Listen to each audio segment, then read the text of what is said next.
Welcome back to the channel. Today's September 17th, 2025, and this afternoon, around 2 p.m. Eastern Standard Time, the Federal Reserve is holding their much anticipated FOMC meeting. And at this meeting, it's anticipated that the Fed is, quote unquote, finally going to cut interest rates. Now, the Fed is in a lose-lose situation. If they cut rates, they risk spiking inflation. If they keep rates the same, growth will probably slow and labor markets will continue to contract. History and economic theory tell us one thing: the Fed can't win. And that's why I think the Fed Chair Jerome Powell has been so slow to make a move. He's been hoping maybe that markets find their equilibrium before making a move, but it isn't happening. But even though the Fed can't win, you can. Rate cuts are more than just a policy move. They're another signal, just like the Department of War. And if you're an asset owner, that signal often means opportunity. Today, I'm going to explain why the Fed is trapped, what the wall of cash theory gets right and wrong, and why owning assets puts you on the winning side of this shift. Investors are all abuzz right now about not only the rate cut that's expected today, but the expected rate cuts throughout the rest of 2025, and some even think into 2026. If we're taking a look at Polymarket, which has proven to be pretty reliable, the expected rate cut is 25 basis points today. Relatively conservative, but that's not what has investors excited. Again, it's the long-term outlook on what the Fed is going to do in terms of rate cuts. So what has investors so excited? It's called the wall of cash theory. And the theory posits that there's money sitting on the sidelines in relatively risk-free investment vehicles like money market funds will flood the stock market, aka risk assets, when interest rates drop. And so basically what the theory is saying is, hey, if I have my money somewhere safe, I'm collecting interest, I know I might not be beating real inflation, I'm definitely not getting the same return I would have if I'm in the stock market, but my yield is just good enough where I feel comfortable with that opportunity cost. I feel comfortable giving up the extra yield I would get in the stock market versus being safe in my money market fund and making some decent money. Which, for example, if you have a few million sitting in a money market fund, you're pulling in a nice amount of money every month on a 4% return. Money market funds, which we've talked a lot about on this channel, pool investors' money in short-term, low-risk debt securities like treasury bills, commercial paper, security of deposits, or CDs, and they're designed to provide better returns than a checking or traditional savings account while not increasing the risk or reducing liquidity, so reducing access to getting your money quickly if you need it. Now, I've seen different numbers floated out there, but according to the Federal Reserve, there's about $7.4 trillion in these money market funds right now. And I've seen on Twitter folks estimating as high as 7.6 trillion, which in either case is an all-time high. So that's a huge wall of cash. Investors are thinking that a significant portion of that pile of cash, or that quote wall of cash, is going to pour into the stock market because the theory goes, well, now that my interest rate is reduced here in my money market fund, it's not worth it anymore for me to park my capital here. I might as well take more risk in the stock market because I'm not quite getting the yield that I want right here. The question we need to ask ourselves is this theory true? And that's the essential question, because if it is true, that means if we hold assets over the next 6 to 12 months, asset prices are going to skyrocket because of this mountain of cash that floods into the stock market and other risk assets like crypto. So we really need to unpack if this is true so that we know how to position ourselves. One would think that this amount of money wouldn't even be in money market funds right now, considering the S&P 500 has historically returned about 10% annually. So if you put your money in just like an index fund, which is a basket of companies on the S&P 500, you're going to get about 10 to 11% return on your money And that's more than double what the best money market funds currently offer. So clearly, many investors have already decided that, at least for the short term, they're happier playing it safe than chasing higher returns with added risk. Take a look at these charts really quickly. You'll see that over a year period up to about right now, the stock market has yielded about a 17% return. And even though, taking a look at this chart, the nominal rate of return far exceeds the inflation adjusted rate of return, it's still a significant return if you put your money in the stock market. What that tells me is that investors are extremely risk averse and they prefer certainty. They prefer that guaranteed return. So who's right? The investor that's risk averse and content actually with holding their money in a money market fund, or is it the risk on investor that's really just been waiting for rates to drop and they've been stashing their cash in a money market fund ready to deploy? In order for us to see which side is the correct side, let's look at context and history so we can make our own informed decision. Number one, if the Fed cuts rates, this will be the first time in 30 years that they've cut rates when the PCE was above 2.9%. The PCE is the Personal Consumption Expenditure Index, so it's a measure of inflation. That's significant because the Fed doesn't typically cut rates when inflation is above their 2% target, because cutting rates typically increases inflation. Debt is cheaper, therefore more people access the debt. And remember, when commercial banks, when they lend you money, at least 90% of the money they lend you, they created out of thin air. That creates more money in the system, which leads to higher inflation, because really what's happening is because you have more dollars in the system, each dollar is worth less. So it's not really the price going up. It's because the value of your dollars have gone down and it takes more of your dollars to buy that one product or service. Point number two, historically, going back to just 1980 though, when the Fed cuts interest rates and the stock market is at all-time highs, over the 12-month period following the rate cut, the market tends to increase rather significantly. In 1996, for example, the post-cut rally was 22%. Now, this example doesn't take into account the great financial crisis of 07, 08, 09.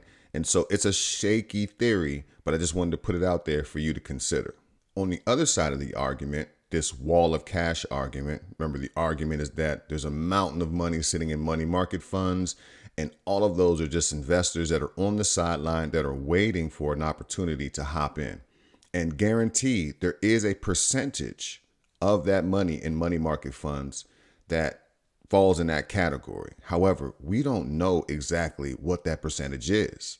A lot of the money that's parked in money market funds is parked there because of the safety. For example, pension funds, hedge funds, big institutional players don't want risk, and they are perfectly okay with 4 or 5% because they have billions and billions of dollars in that fund. And so they're earning a significant return. So the thought that $7 trillion is going to flood the market once we get 50 basis points or 70 basis points of cuts is probably inaccurate. However, even if a small portion of $7 trillion, which is an enormous amount of money, floods into the market, then we have a situation. Now, also to consider that sideline money isn't all in money market funds.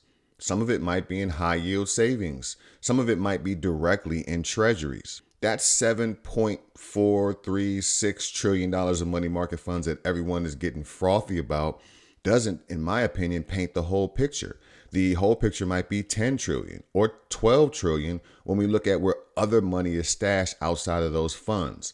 So in my opinion, and based on the historic context, we will have a significant amount of money flooding into markets after these rate cuts. The sentiment that I'm gathering on Twitter and in other places is that investors are eagerly anticipating this moment. So theories aside, historical precedent aside, just kind of tapping into what I think is the zeitgeist and the feeling of investors right now. Folks want to make some money. They've been anticipating this cut for some time. They've been anticipating the market flying up after rate cuts. And so I think we're going to see a lot of money shift into the market. So this is really, really heightened drama. Who needs Netflix at a time like this? We have on one hand the Fed, who literally has their hands tied and cannot win. They're in a lose-lose situation. If they keep rates the same, then they risk a stagnant labor market. And I've been talking about the revised numbers from the Bureau of Labor Statistics. We see how quickly the market is losing jobs. We've seen a shift from job hopping, where folks have a job for 6 months and they move on to the next job and get a raise, to now it's job hugging, where folks are holding on to their jobs for dear life because they're so uncertain about the market. They are fearful that there's a chance that they won't get another job. And so they're doing their best just to hold on to their job. So the market is shaky and fearful. And so if the Fed keeps rates at the current level, they risk the market continuing to contract. So just based on that principle, the Fed, quote unquote, should cut rates to provide a boost to the market. But on the flip side, if they lower rates, if they make those cuts, they risk continued inflation. Again, remember, the PCE and other measures are above their 2% target. And so they risk inflation increasing. So on the one hand, they risk the labor market continuing to contract. On the other hand, they risk higher prices for consumers, and it's a lose-lose situation for the Fed. Sucks for Jerome Powell, but could be potentially great for you and I.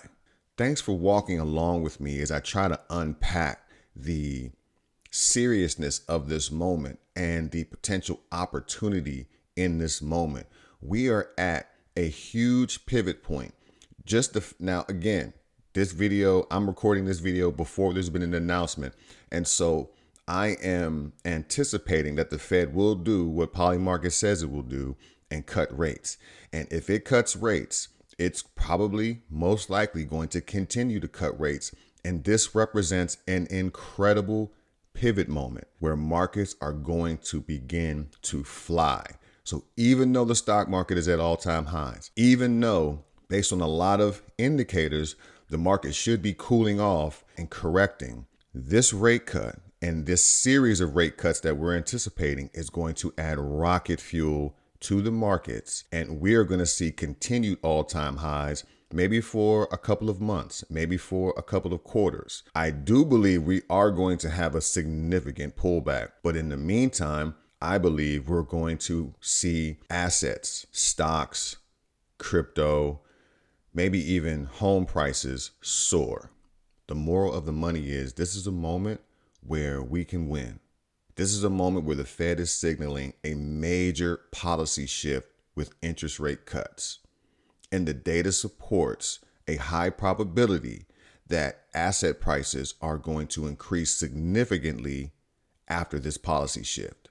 So, not financial advice, but I would say if you are thinking about increasing your bag, now would be a great time, whether it's deploying capital into stocks or crypto, or if you have a business, now might be a time to start thinking about or planning for lower loan rates so that you can maybe take out a loan and buy that piece of equipment or hire that individual that will increase your margins, that will help your business to grow. And if you're thinking, well, I don't know if I have the cash right now to invest in the stock market or crypto, then I would say maybe you do. Again, not financial advice, but there are cryptos that aren't ridiculously expensive, like Solana, that are considered to have high upside potential. And right now it's sitting a little over $200, maybe $230, $240. You have XRP that is also considered to have significant upside potential, and it's sitting around $3 right now. If you want Bitcoin, which is considered much safer in terms of the crypto space, and you can buy some Bitcoin. It could be $10, $15, $20 worth of Bitcoin. And you don't have to get it all at once. Consider dollar cost averaging or DCAing.